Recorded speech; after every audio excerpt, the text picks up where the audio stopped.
The plastic stick trembled in my hand, two pink lines staring back at me like accusatory eyes. After years of disappointment, this should have been a moment of joy. Instead, dread coiled in my stomach as I imagined Jake's reaction. "Alice, you've been in there for ages. What's going on?" Jake's impatient voice carried through the bathroom door. I took a deep breath, steeling myself. "Coming," I called, my voice surprisingly steady. Stepping into our bedroom, I found Jake sprawled across the bed, flicking through his phone. He barely glanced up. "Well, another negative?" I swallowed hard.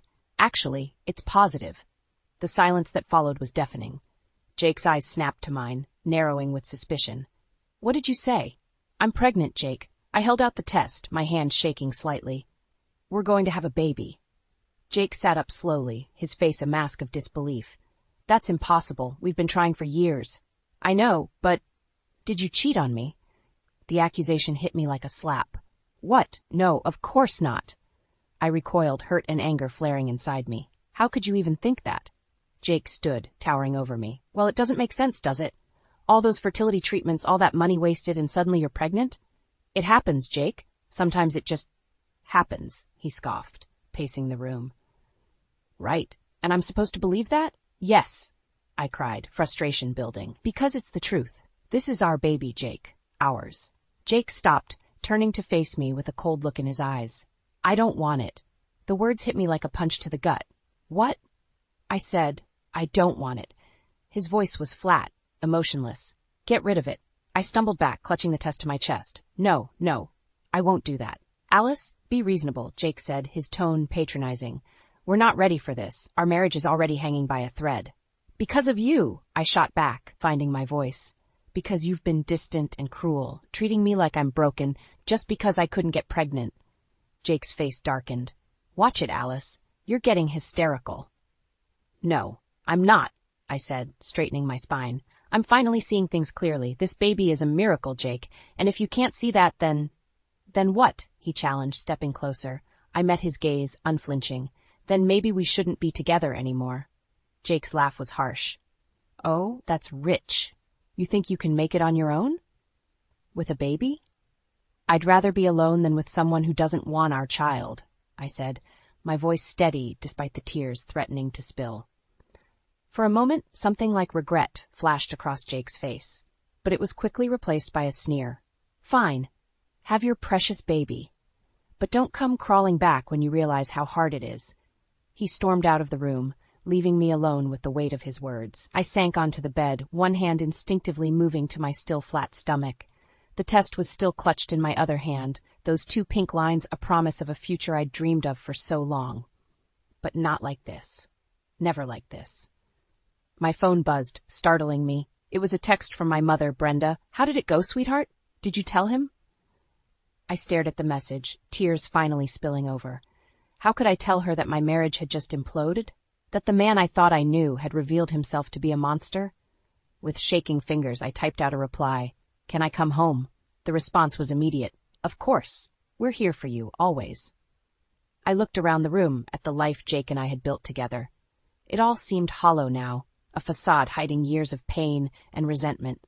But as I placed a hand on my stomach again, I felt a flicker of hope. This baby was my future now, and I would do whatever it took to give us both the life we deserved. The suitcase felt impossibly heavy as I dragged it down the stairs. Each step was a battle against gravity and my own doubts. Was I really doing this? Leaving everything I'd known for the past decade? "Where do you think you're going?" Jake's voice, cold and mocking, froze me in place. I turned, my hand instinctively moving to protect my stomach. "I'm leaving, Jake. I can't stay here anymore." He leaned against the doorframe, arms crossed. "And where exactly are you planning to go? Back to Mommy and Daddy?" The condescension in his tone sparked a fire in me. "Yes, actually. At least they'll support me and this baby." Jake's laugh was cruel. "Support you? Alice, you're 40 years old. You really think you can start over now? As a single mother?" I lifted my chin, meeting his gaze. "Watch me." For a moment, something like uncertainty flickered in Jake's eyes, but it was quickly replaced by a sneer. "Fine, go, but don't come crawling back when you realize how hard it is out there." "I'd rather struggle alone than stay here with you," I shot back, surprised by my own vehemence. Jake's face darkened. He took a step towards me, and I instinctively backed away, bumping into the wall. "You ungrateful bitch," he hissed. "After everything I've done for you." "Done for me?" I interrupted, anger overriding my fear. "You mean like blaming me for our fertility issues? Treating me like I was broken? Making me feel worthless?" Jake's hand shot out, gripping my arm painfully. "I gave you everything, Alice. A home, a life." "Let go of me," I said, my voice low and dangerous. "Now." For a tense moment, I thought he might hit me, but then he released me, stepping back with a look of disgust. "Get out, and don't bother trying to come back. You're on your own now." I didn't hesitate. I grabbed my suitcase and headed for the door, my heart pounding. As I reached for the handle, Jake called out, "You'll regret this, Alice. You're nothing without me." I paused, turning to face him one last time. "No, Jake, I was nothing with you, but not anymore." With that, I stepped out into the crisp morning air, closing the door on 10 years of my life. My hands were shaking as I fumbled with my phone, dialing my mother's number. "Alice?" Brenda's voice was thick with sleep. "Honey, what's wrong, Mom?" I choked out, tears finally spilling over. "Can you come get me? I left Jake." There was a sharp intake of breath. "Oh, sweetheart, of course. Your father and I will be there as soon as we can. Where are you?" I looked around, realizing I had no idea where to go. I'm still outside the house. I don't know where." "No," Brenda interrupted firmly. "Don't stay there. Go to the diner on Main Street. You remember Diane? She'll look after you until we get there." Relief washed over me. Okay, I can do that. We'll be there soon, Alice. I love you." "I love you too, Mom." As I ended the call, I noticed a curtain twitching in the upstairs window. Jake was watching me, his expression unreadable.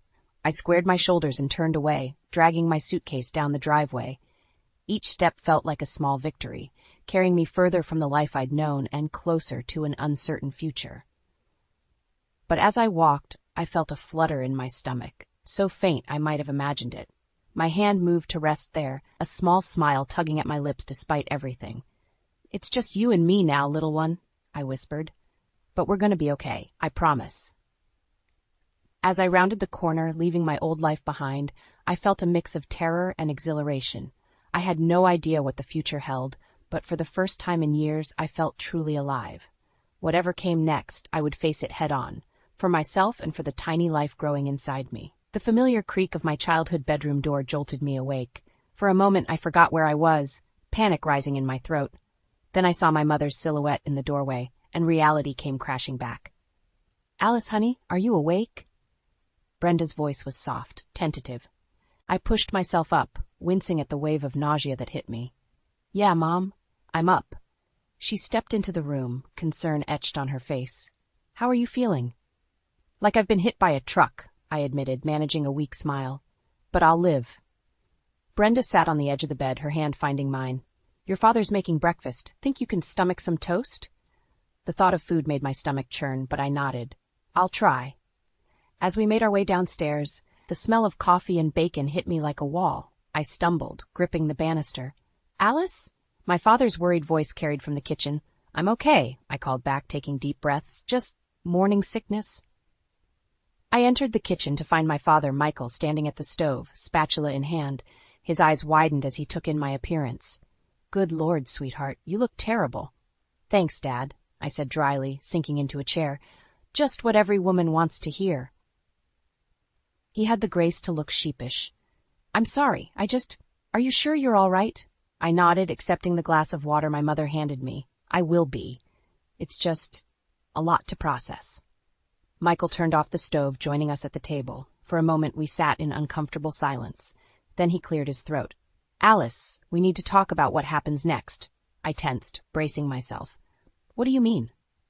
"Well," he began, exchanging a glance with my mother, "you can't stay here forever. You need a plan."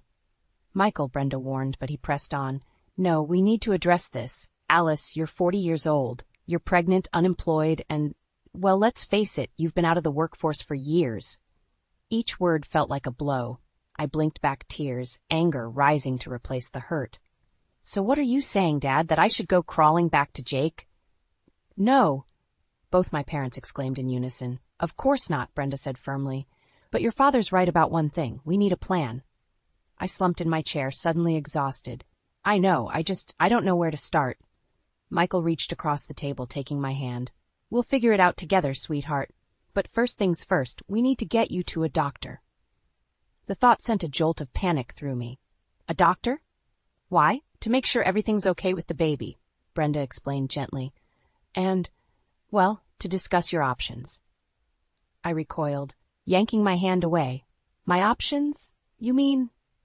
Alice, Michael said, his voice uncharacteristically gentle, we just want to make sure you've considered everything. This isn't going to be easy. I know that, I snapped, pushing away from the table. But this baby is all I have left. I'm not giving it up. Brenda stood, approaching me cautiously. No one's asking you to, sweetheart. We just want to make sure you're prepared for what's ahead. I softened slightly, letting her pull me into a hug. I know, Mom. I'm scared, but I have to do this. As I pulled away, a sharp pain lanced through my abdomen. I gasped, doubling over. Alice? My father's voice sounded far away. What's wrong? I looked down, horror flooding through me at the sight of blood on my pajama pants. No, I whispered. No, no, no. The room spun as panic set in. My mother's arms were around me, her voice urgent in my ear. Michael, call an ambulance. As darkness crept in at the edges of my vision, one thought consumed me. I couldn't lose this baby. I couldn't lose the only good thing left in my life. The last thing I heard before unconsciousness claimed me was my father's frantic voice on the phone. Please hurry, my daughter. I think she's losing the baby. The first cry of my newborn son pierced the air, and with it, every doubt and fear I'd harbored over the past months evaporated. Tears streamed down my face as the nurse placed him in my arms, his tiny body warm against my chest. Hello, little one, I whispered, my voice thick with emotion. I'm your mom. My parents crowded around the hospital bed, their faces a mix of joy and relief. The journey here hadn't been easy. After the scare in my first trimester, every day had felt like a battle. Against my body, against the whispers of doubt, against the ghost of Jake's cruel words. But now, looking into my son's eyes, I knew it had all been worth it. He's beautiful, Alice, my mother said, wiping away her own tears. My father squeezed my shoulder. What are you going to name him? I smiled, running a finger along my son's cheek. Ethan, it means strong.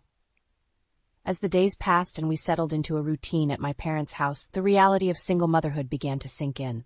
Sleepless nights blurred into exhausting days. The weight of responsibility pressed down on me, constant and unyielding. One particularly rough morning after Ethan had been crying for hours, I found myself in the kitchen, desperately trying to warm a bottle with one hand while bouncing him in the other. Shh, please, Ethan, I begged, my own tears threatening to fall. Mommy's trying. Here, let me help. My mother's voice startled me. She took Ethan from my arms, cooing softly to him. I slumped against the counter, suddenly bone-weary. I can't do this, Mom. I'm not cut out for this. Brenda's eyes softened with understanding. Oh, sweetheart, every new mother feels that way sometimes. But you're stronger than you know. As if to prove her point, Ethan's cries quieted as she rocked him. I watched, a mix of gratitude and envy washing over me. I need to find a job, I said, the words tasting bitter. I can't keep relying on you and Dad. My mother nodded, her expression thoughtful. Actually, I might have an idea about that. Do you remember Diane from the diner? I frowned, vaguely recalling the kind-faced woman who'd sheltered me the day I left Jake. Sort of. Why? Well, I ran into her yesterday. She mentioned they're short-staffed at the diner. It's not much, but it's a start. Hope fluttered in my chest, quickly tempered by doubt. I don't know, Mom. I haven't worked in years. And what about Ethan? Your father and I can watch him while you're at work, she said firmly. Alice, this could be good for you, a chance to get back on your feet. I looked at my son, now sleeping peacefully in my mother's arms. The thought of leaving him, even for a few hours, made my heart ache. But I knew she was right. I needed to do this, for both of us.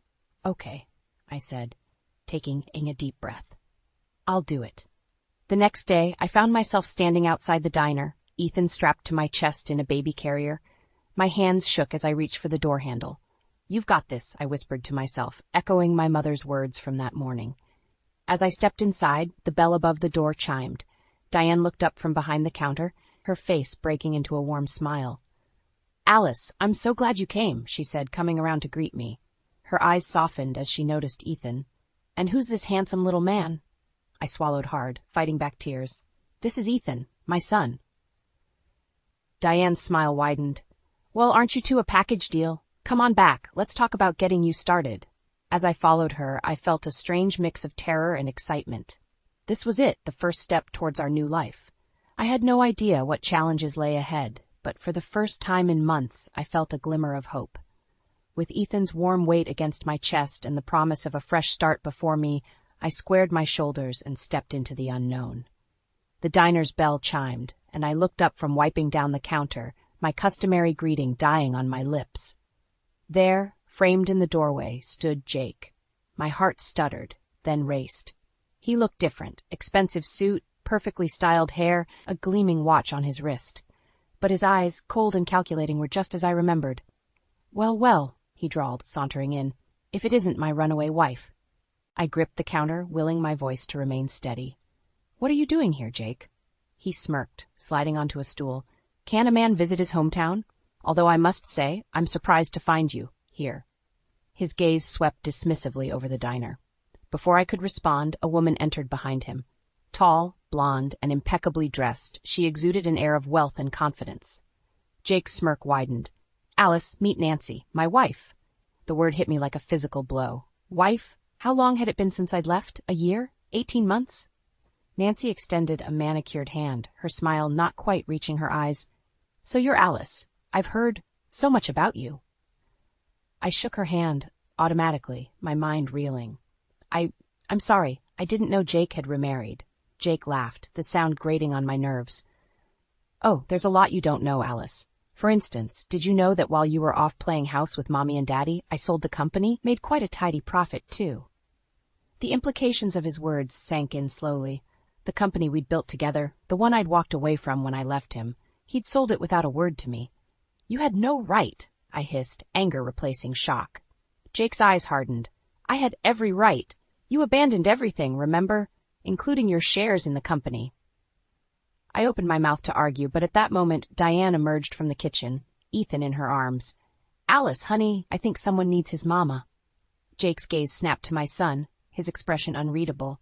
So this is the brat, huh? Doesn't look like much. Red clouded my vision. I snatched Ethan from Diane, cradling him protectively. Don't you dare talk about my son like that. Nancy laid a hand on Jake's arm, her smile brittle. Now, darling, let's not cause a scene. We just came to deliver the news, remember? Jake nodded, his smirk returning.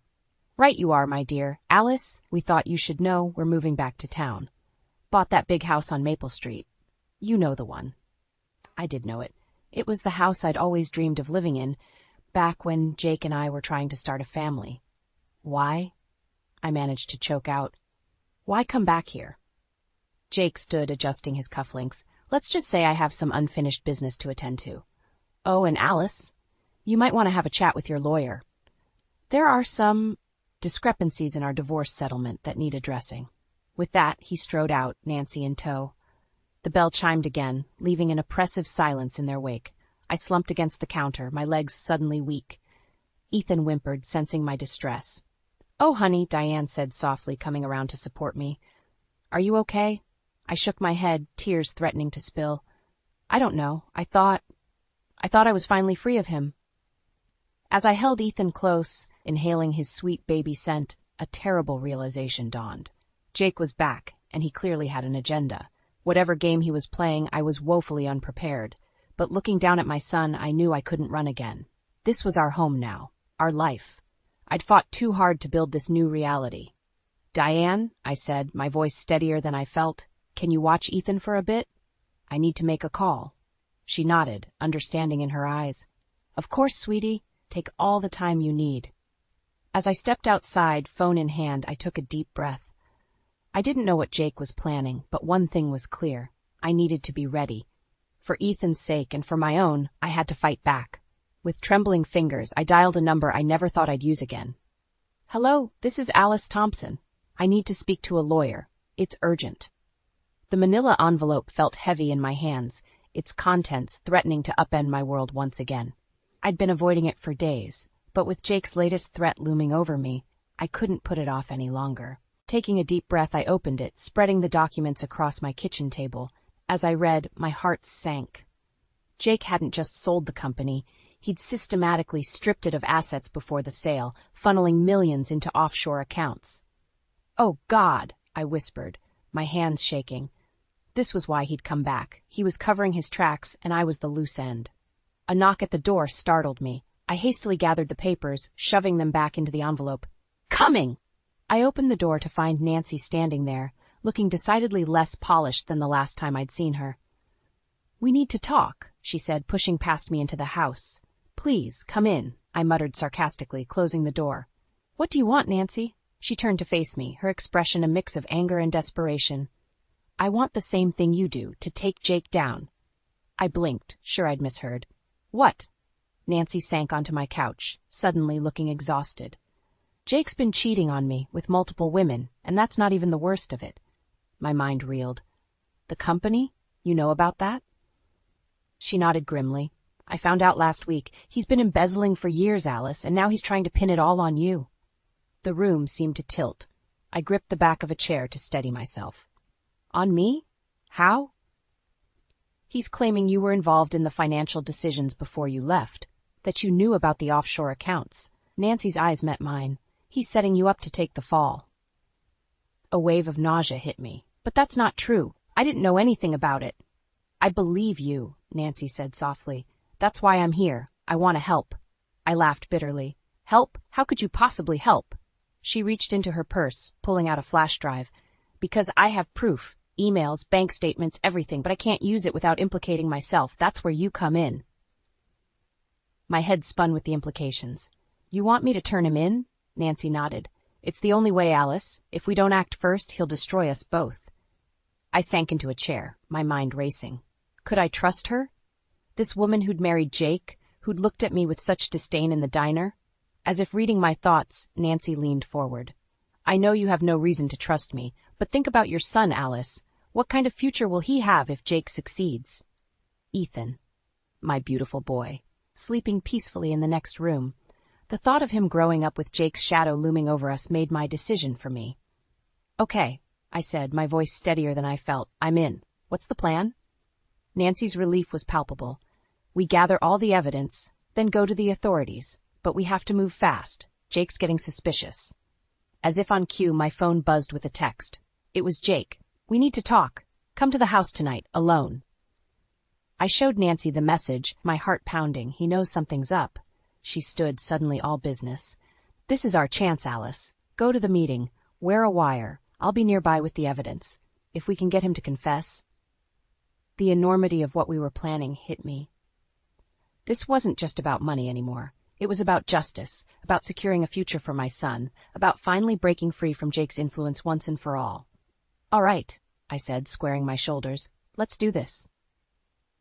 As Nancy left to make preparations, I looked at the photo of Ethan on my mantel. His innocent smile steeled my resolve. Whatever happened tonight, I had to succeed, for both of us. I picked up my phone, my finger hovering over Jake's message. With a deep breath, I typed my response. "I'll be there." The die was cast. In a few hours, I'd be facing Jake one last time, and this time, I wouldn't be the one walking away with nothing. My heart pounded as I approached the house on Maple Street. The grand facade, once a symbol of my dreams, now loomed like a fortress of deceit. I touched the wire hidden beneath my blouse, drawing strength from Nancy's words. "Remember, we only need one confession." Jake opened the door before I could knock, his smile predatory. "Alice, darling, come in." I stepped inside, fighting the urge to flee. The house was immaculate, a stark contrast to the chaos about to unfold. "Drink," Jake offered, already pouring himself a whiskey. I shook my head. "Let's skip the pleasantries, Jake. Why am I here?" He chuckled, sinking into an armchair. "Always so direct. It's one of the things I admired about you, you know." "Cut the crap," I snapped, my nerves fraying. "What do you want?" Jake's eyes hardened. "I want you to sign some papers, a simple amendment to our divorce agreement. You'll relinquish any claim to the company's assets." I forced a laugh. "The company you sold without my knowledge? Why would I do that?" "Because," he leaned forward, voice low, "if you don't, I'll make sure you never see your precious son again." Ice flooded my veins. "You wouldn't dare." Jake's smile was cruel. "Wouldn't I? Think about it, Alice. Who would the courts favor? The successful businessman or the unstable single mother working in a diner?" Rage boiled inside me. You bastard, you set this all up, didn't you? The company, the move back here, it was all to corner me. He shrugged, unrepentant. Business is business. I couldn't let you be a loose end. And Nancy? I pressed, praying the wire was picking everything up. Does she know about your business practices? A flicker of unease crossed Jake's face. Nancy's not your concern. This is between us.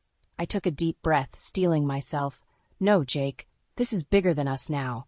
I know about the embezzlement, the offshore accounts. Did you really think you could hide it forever? Jake's composure cracked. He surged to his feet, looming over me. You don't know anything. And if you breathe a word of this to anyone, I'll... The door burst open, revealing Nancy and two stern-faced men in suits. That's enough, Jake, Nancy said, her voice ice-cold. It's over. Jake's face drained of color. Nancy, what the hell is this? One of the men stepped forward, flashing a badge. Jacob Thompson, we're with the FBI. We have some questions about your financial dealings. As the reality of the situation sank in, Jake's shock turned to fury. He lunged at me, eyes wild. You bitch, you set me up. I stumbled back, but before Jake could reach me, the agents had him pinned.